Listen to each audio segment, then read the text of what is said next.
वहीं हमारे साथ दिनेश शर्मा भी जुड़े। दिनेश, हम लोग यही चर्चा कर रहे थे कि इस बार फैक्टर की अगर बात की जाए, इस बार का चुनाव दिलचस्प है। आप ये सोचिए कि एक अलायंस बना, इंडिया गठबंधन, उसके बावजूद अगर एग्जिट पोल को समझे, अगर एग्जिट पोल जो कि आप कुछ देर बाद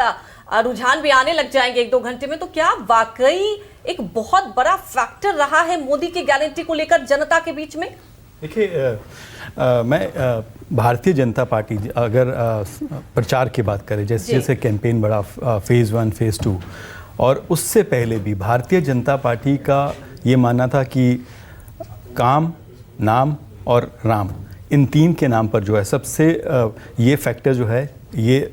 काम किए हैं इस चुनाव में, और शुरू से काम करना शुरू किए हैं। अगर सबसे पहले जो पिछले 5 साल या फिर ये कहें कि 10 साल में जो नरेंद्र मोदी ने, प्रधानमंत्री नरेंद्र मोदी ने काम किए, वो भारतीय जनता पार्टी, उनकी छवि, और फिर जिस तरह से राम मंदिर प्राण प्रतिष्ठा हुई और राम मंदिर का जो मुद्दा था, एक उसको लेकर एक सेंटिमेंट था, इमोशनल सेंटिमेंट था पूरे देश भर में। तो ये लगता है कि इसके बाद इस प्रचार जब चुनाव का ऐलान हुआ, जैसे जैसे चुनाव आगे बढ़ा, तो भारतीय जनता पार्टी को का ये माना, और खुद जो प्रधानमंत्री नरेंद्र मोदी जब उन्होंने कैंपेन संभाले, पूरा प्रचार संभाला, तो उनको ये उम्मीद है, और जो एग्जिट पोल में जो आया, और अगर वो नतीजों में रिफ्लेक्ट होता है और जो लग रहा है, जिसकी संभावनाएं दिख रही हैं, तो ये भारतीय जनता पार्टी का ये मानना है, नेताओं का ये मानना है, जो नरेंद्र मोदी का, प्रधानमंत्री नरेंद्र मोदी का जो काम रहा है पिछले 5-10 साल में, उसको लेकर जो है साइलेंट वोट कहीं ना कहीं, और एक दूसरा मैं ये भी कहूँगा नेशनलिज्म, और साथ में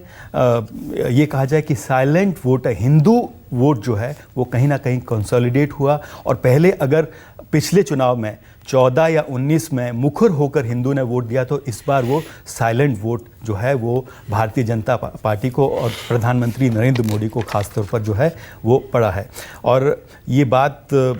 इससे भी अगर आप देखें, जो प्रचार, जिस तरह से प्रचार आगे बढ़ा, कमान प्रधानमंत्री नरेंद्र मोदी के हाथ में थी और गृह मंत्री अमित शाह के हाथ में थी। जिस तरह से प्रचार जो है फेज़ 1 फेज़ 2 तक नरेटिव ऐसा लग रहा था कि भारतीय जनता पार्टी या प्रधानमंत्री नरेंद्र मोदी की तरफ से ये कहा कि लगा कि विपक्ष जो है कहीं ना कहीं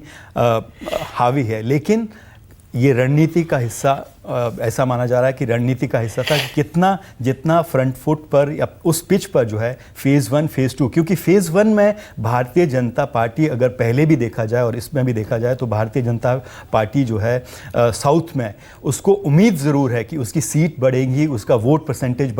बढ़ेगा। स्टेक्स हाई नहीं थे वहाँ पर, लेकिन फिर भी भारतीय जनता पार्टी और प्रधानमंत्री नरेंद्र मोदी की तरफ से वहाँ पर जान लगा दी गई कि साउथ में हमको इस बार जो है कमल खिलाना है। और ये रिफ्लेक्ट, अगर जो एग्जिट पोल्स आए हैं और रिजल्ट्स में रिफ्लेक्ट होता है, तो कहीं ना कहीं ये लगेगा कि भारतीय जनता पार्टी की जो स्ट्रेटजी थी वो कामयाब हुई। लेकिन दिनेश, मैं एक आपसे सवाल और करना चाहूंगी। वोटिंग परसेंटेज हमें नहीं भूलना चाहिए। 2024 के चुनाव में जिस तरीके का हम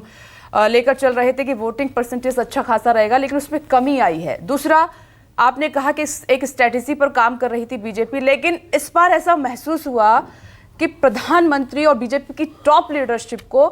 कुछ एक्स्ट्रा एफर्ट करने पड़े हैं। अगर 14-19 में जो काम की बात बीजेपी कह रही है, अगर था उनके पास काम का रिपोर्ट कार्ड, तो उस पर बीजेपी सीमित क्यों नहीं थी? तमाम और मुद्दे, जैसे मंगलसूत्र बीच में आया, कांग्रेस के मैनिफेस्टो को लेकर कितना ज़्यादा प्रधानमंत्री नरेंद्र मोदी ने भी सवाल उठाए, आरक्षण बीच में आ गया, जिहाद बीच में आ गया, इन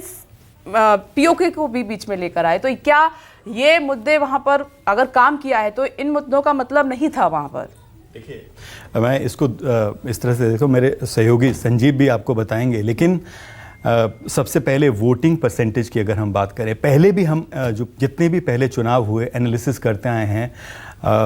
अगर वोट परसेंटेज कम होता है, पहले जो एनालिसिस होता था, वोट परसेंटेज अगर कम रहता है, तो उसमें जो सत्ता में जो पार्टी है उसको ये लगता है कि उसको नुकसान नहीं है। अगर वोटिंग परसेंटेज बढ़ा है पहले के चुनाव में, तो ये लगता था कि जनता बाहर निकली है और जनता ने जो है चेंज के लिए, बदलाव के लिए वोट दिया है। लेकिन इसमें वोटिंग परसेंटेज हमको ये देखना पड़ेगा कि जो वोटर बाहर आया, जिसने वोट दिया, जिसने वोट किया, उसकी वोटिंग परसेंटेज, वो जो उस वोटिंग परसेंटेज में वो वोटर जो है क्या प्रधानमंत्री नरेंद्र मोदी, भारतीय जनता पार्टी या फिर विपक्ष का जो विपक्ष को उसने ज़्यादा समर्थन किया। और जहाँ तक भारतीय जनता पार्टी का मानना है या फिर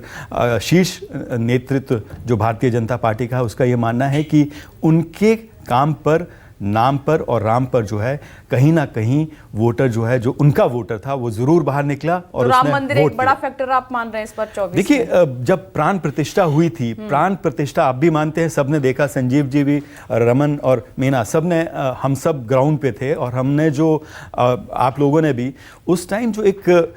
ये कह सकते हैं कि जो उस वक्त एक टेम्पो बना हुआ था जब प्राण प्रतिष्ठा जिस दिन हुई और 26 तारीख नज़दीक थी, तो लोग ये मान रहे थे कि